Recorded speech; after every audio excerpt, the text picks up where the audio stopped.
From my heart and from my hand, why don't people understand my intention?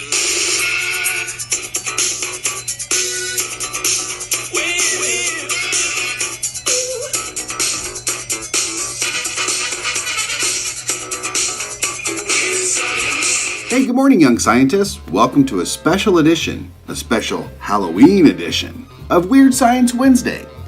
For over 2,000 years, people across the globe have celebrated Halloween. October 31st has become a fun and spooky day of the year filled with ghosts, goblins, witches, magic, and, of course, candy.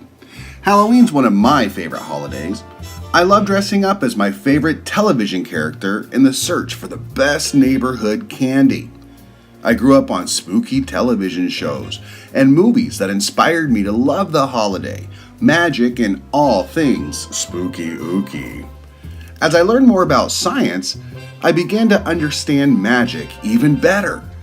Because magic is simply science, and once you understand how things work, you can figure out any trick and be more powerful than Gandalf, Harry, and Merlin combined. Who knows? Maybe that's even why I became a science teacher.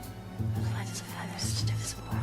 Light as a feather, stiff as a board. Light as a feather, stiff as a board. Stiff as a board. Light as a feather, stiff as a board. Light as a feather. Guys, it's not working. Who's got the instructions? For today's experiment, we're going to share the secrets of probably the most fun sleepover game ever played, light as a feather, stiff as a board. In this activity, a group of friends try to summon ancient spirits to levitate a person into the air by simply chanting, light as a feather, stiff as a board, and placing 2 fingers under the person.